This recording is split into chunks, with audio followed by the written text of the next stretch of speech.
की वजह से इंडिया और नेपाल के बीच में जो 75 साल पुराना ट्रेडिशन चला आ रहा था, अब इस पर एक सवाल या निशान लग गया है। और रिसेंटली इंडियन आर्मी के जो चीफ हैं मनोज पांडे, वो जैसे आपको पता है कि नेपाल और इंडिया की थोड़ी सी गड़बड़ हो रही है, मिसमैनेजमेंट हो रही है आर्मी से रिलेटेड, क्योंकि इंडियन आर्मी कुछ लोग गोरखा जो है वो नेपाल से अपनी आर्मी में लाके भर्ती करते हैं। इस दफा नेपाल ने उस पर रोक लगा दी, बंदी लगा दी कि फिलहाल आप नहीं कर सकते। तो हम इस वीडियो के बारे में देखते और जानेंगे कि Nepal stop recruitment of Gorkha and Indian army under Agnipath. अब देखते हैं कि नेपाल ने क्यों उसको बंद किया है रिक्रूटमेंट जो है ना वो इंडियन आर्मी के लिए। आइए स्टार्ट करते और फुल डिटेल जानते हैं। नमस्कार दोस्तों, नेशनल अफेयर में आपका स्वागत है। मैं हूं कुमार और देखिए रिसेंट डेवलपमेंट है about recruitment of Gorkhas in Indian army under Agnipath scheme. और देखिए इसको लेकर न्यूज है कि नेपाल ने जो गोरखा लोगों का रिक्रूटमेंट होने वाला था इंडियन आर्मी में अंडर अग्निपथ स्कीम, उसको रोक दिया है। देखिए अब से लगभग 6 हफ्ते पहले इंडियन गवर्नमेंट ने नेपाल गवर्नमेंट को अप्रोच किया था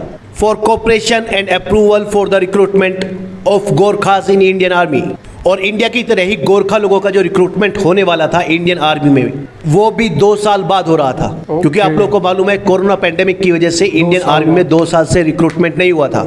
लेकिन अब ऐसी न्यूज है कि नेपाल ने इस पर रोक लगा दी है। और देखिए नेपाल गवर्नमेंट के इस डिसीजन की वजह से इंडिया और नेपाल के बीच में जो 75 साल पुराना ट्रेडिशन चला आ रहा था, अब इस पर एक सवाल या निशान लग गया है। और रिसेंटली इंडियन आर्मी के जो चीफ हैं मनोज पांडे, वो नेपाल के काठमांडू पहुंचने वाले थे नेपाल आर्मी की ऑनररी जनरल रैंक को रिसीव करने के लिए। और उससे ठीक पहले डिसीजन लिया गया है। देखिए ये भी एक ट्रेडिशन है इंडिया और नेपाल आर्मी के बीच में कि दोनों ही आर्मी के जो चीफ होते हैं उनके पास दूसरी आर्मी के जनरल की ऑनररी रैंक होती है।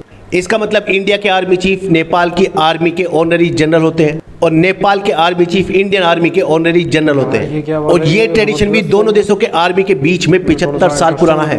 Indian army chief general Manoj Pande पहुंचने वाले थे काठमांडू सितंबर 5 को, और उससे पहले ही नेपाल गवर्नमेंट का डिसीजन काफी दुखद है। अब देखिए इंडियन आर्मी में जो गोरखा लोगों का रिक्रूटमेंट होता है वो होता है इंडिया, नेपाल और ब्रिटेन के बीच में हुए एक एग्रीमेंट के अंडर, जो हुआ था नवंबर 9, 1947 को। और इसी को लेकर नेपाल के जो फॉरेन मिनिस्टर है नारायण खड़का, उन्होंने नेपाल में इंडिया के एम्बेसडर नवीन श्रीवास्तव को इन्फॉर्म किया है कि फिलहाल जो इंडियन आर्मी रिक्रूटमेंट करने जा रही थी नेपाली गोरखा का अंडर अग्निपथ स्कीम, ये उस एग्रीमेंट के अकॉर्डिंग नहीं है और इसीलिए उन्होंने इस पर अब रोक लगा दी है।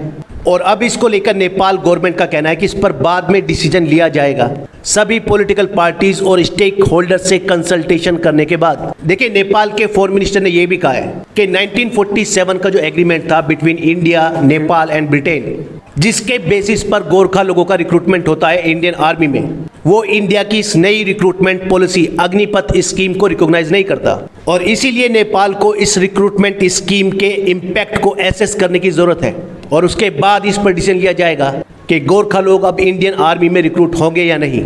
और गोरखा लोगों का जो रिक्रूटमेंट स्टार्ट होना था ये होना था थर्सडे को और चलना था सितंबर 29 तक नेपाल के डिफरेंट सेंटर्स पर। और फिलहाल अब इस पर लग गई है इंडेफिनेटली रोक। और इंडियन गवर्नमेंट की इस अग्निपथ स्कीम को लेकर नेपाल गवर्नमेंट ने भी ऐसे ही क्वेश्चन उठाए हैं जैसे इंडिया में उठ रहे थे। उनका कहना है कि हमें चिंता है कि 4 साल बाद इन गोरखा रिक्रूट्स का क्या होगा जब ये जॉबलेस लोग अपनी 20s में ही वापस सोसाइटी में जाएंगे। देखिए नेपाल पार्लियामेंट की जो स्टेट रिलेशन कमेटी है, जिसकी जल्दी मीटिंग होने वाली थी, वो डिफरेंट इश्यूज को डिस्कस करने वाली थी इंक्लूडिंग अग्निपथ स्कीम और इसका गोरखा रिक्रूटमेंट पर क्या असर होगा। लेकिन उस कमेटी को लैक ऑफ कोरम की वजह से एडजर्न कर दिया गया, यानी उसकी मीटिंग नहीं हो पाई। हालांकि नेपाल के फॉरेन मिनिस्टर का कहना है कि ये जो डिसीजन लिया है नेपाल गवर्नमेंट ने, ये कोई फाइनल डिसीजन नहीं है। इसका मतलब फिलहाल नेपाल ने परमानेंट रोक नहीं लगाई है। वो अपने यहाँ की सभी पॉलिटिकल पार्टीज, स्टेक होल्डर से डिस्कस करेगी और फिर वापस इंडियन गवर्नमेंट से कॉन्टेक्ट करेगी इसके बारे में। देखिए 1816 में जब इंडिया में ब्रिटिश रूल था, तब ऐसी फर्स्ट ट्रीटी हुई थी between Nepal and British east India company. और इसी के अंडर ब्रिटिश इंडियन आर्मी में गोरखा लोगों का रिक्रूटमेंट स्टार्ट हुआ। फिर जब इंडिया इंडिपेंडेंट हुआ 1947 में, तब नवंबर 1947 में इसी रिक्रूटमेंट को लेकर इंडिया, नेपाल और यूके के बीच में एक एग्रीमेंट हुआ। और अब उसी एग्रीमेंट के अंडर गोरखा लोग रिक्रूट किए जाते हैं इंडियन आर्मी में और ब्रिटिश आर्मी में। देखिए फिलहाल इंडियन आर्मी में 7 गोरखा रेजिमेंट्स हैं, जिनमें 43 गोरखा बटालियंस हैं और उनमें इंडिया और नेपाल दोनों के ही सोल्जर्स हैं।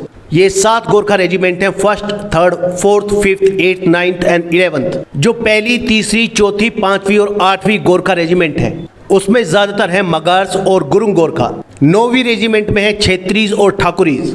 और 11वीं रेजिमेंट में है राय और लिम्बूस, और ये सभी इंडियन आर्मी का पार्ट है।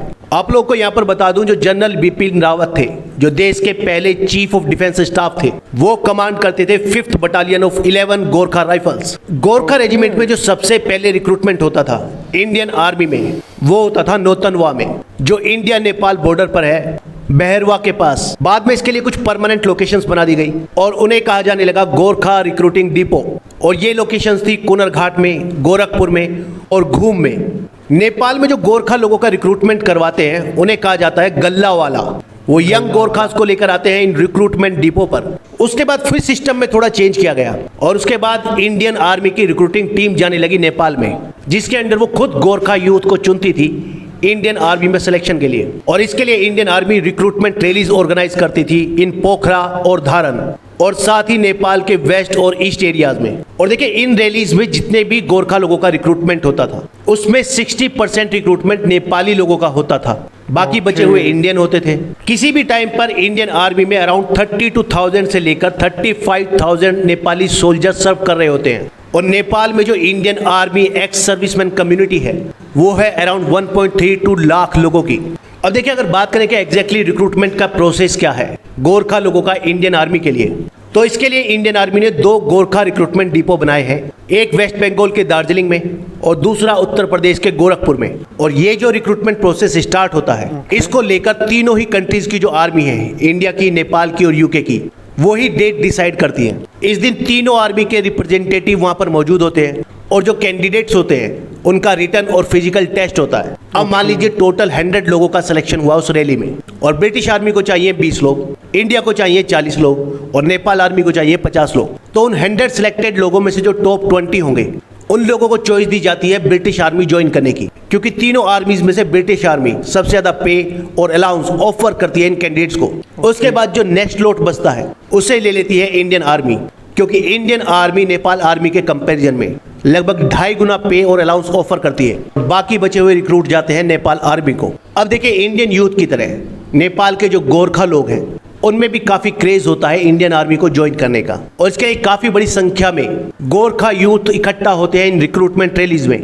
लेकिन फिलहाल नेपाल गवर्नमेंट ने इस पर रोक लगा दी है और अब ये रिक्रूटमेंट रुक गया है। देखते हैं आने वाले टाइम में नेपाल गवर्नमेंट इसको लेकर क्या डिसीजन लेती है।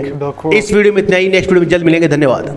तो दोस्तों, आप लोगों ने वीडियो देख ली, आपको पता चल गया कि अग्निपथ स्कीम के रिलेट करते हुए इंडियन आर्मी नेपाल के अंदर गोरखा लोगों की चुनाव करती थी और उनमें से अच्छे जो जवान होते थे वो अपनी आर्मी में शामिल करते थे। अच्छा, यहाँ पे एक बड़ी इंटरेस्टिंग बात ये है कि नेपाल ने भी इसको इसलिए रोक लगाया कि उन्होंने कहा कि अभी ये जॉबलेस नौजवान है, 4-6 साल 8 साल बाद ये आपकी आर्मी में काम करेंगे, आप उनको पेंशन वगैरह भी नहीं दोगे, जब वो अपनी कंट्री में वापसी आएंगे तो उनको क्या मिलेगा? वो तो जॉबलेस हो जाएंगे ना, उनके पास ना वैसे ही कुछ है और बाद में आपके साथ आपकी कंट्री पे 4-8 साल लगा के फिर उनको क्या बचेगा। यहाँ भी एक और बात है कि जिस टाइम जो पीरियड सेलेक्ट होता है कि उसमें गोरखा आर्मी को, गोरखा नौजवानों को सेलेक्ट करेंगे, वो उसमें ब्रिटिश आर्मी, इंडियन आर्मी और नेपाली आर्मी तीनों शामिल होती है। और तीनों आर्मी एक साथ ट्रेनिंग उन बंदों से लेती है, उनसे प्रैक्टिस करवाती है, उनसे टेस्ट लेती है। टेस्ट के बाद 1000 में से 100 बंदे अगर सेलेक्ट हो जाते हैं तो 100 में से जो 20 अच्छे कैंडिडेट्स होते हैं, जो सबसे अच्छे कैंडिडेट्स 20 होंगे, वो ब्रिटिश को जाएंगे,